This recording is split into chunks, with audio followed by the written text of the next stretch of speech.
to be thus is nothing. But to be safely thus. Our fears in Banquo stick deep, and in his royalty of nature reigns that which will be feared. 'Tis much he dares, and to that dauntless temper of his mind he hath a wisdom that doth guide his valour to act in safety. There is none but he whose being I do fear. And under him my genius is rebuked, as it is said Mark Antony's was by Caesar. He chid the sisters when first they put the name of king upon me, and bade them speak to him. Then, prophet-like, they hailed him father to a line of kings. Upon my head they placed a fruitless crown, and put a barren scepter in my grip, thence to be wrenched by an unlineal hand, no son of mine succeeding. If it be so, for Banquo's issue have I filed my mind. For them, the gracious Duncan, have I murdered. Put rankers in the vessel of my peace only for them, and mine eternal jewel given to the common enemy of man to make them kings. The seed of Banquo, kings?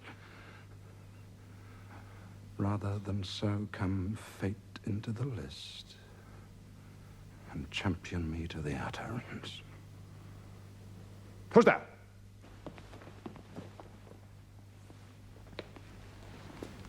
Now go to the door and stay there till we call.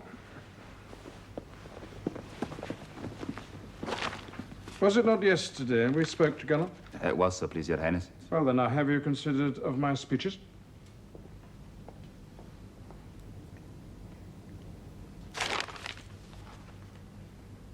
Know that it was he in the times past who held you so under fortune, who you thought had been our innocent self.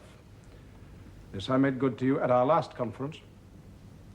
Passed in probation with you how you were born in hand, how crossed the instruments, who wrought with them, and all things else which might to half a soul and to a notion crazed say, thus did Banquo. You made it known to us. I did, sir. And went further, which is now our point of second meeting.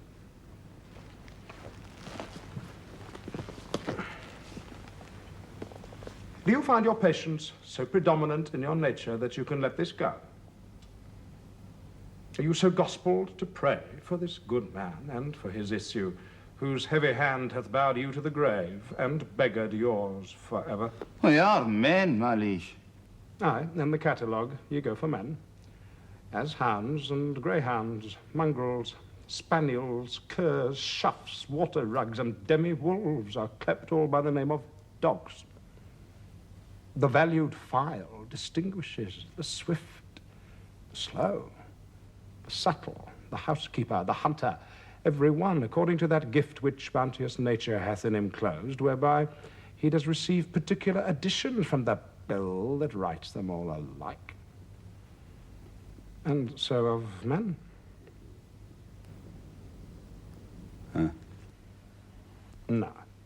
If you have a station in the file, not in the worst rank of manhood, say it, and I will put that business in your bosoms, whose execution takes your enemy off. I am one, my liege, whom the vile blows and buffets of the world have so incensed that I'm reckless what I do to spite the world. And I another. Both of you know Banquo was your enemy.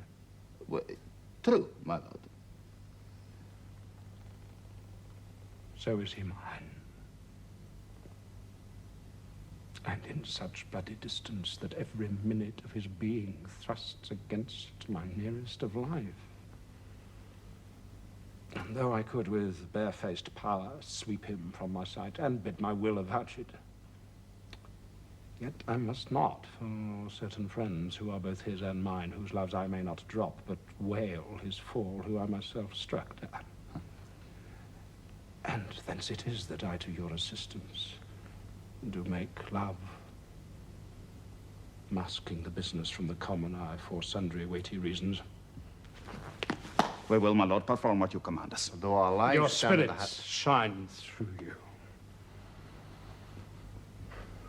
Within this hour, at most, I will acquaint you where to plant yourselves, advise you of the perfect spy of the time, the moment on it, for it must be done tonight, and something from the palace. Always thought that I require a clearness. And with him to leave no rubs nor botches in the work of Fleance.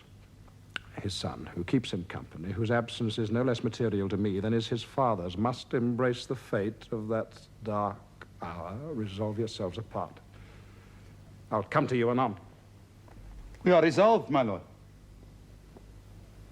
I'll call upon you straight. It is concluded. Abide within.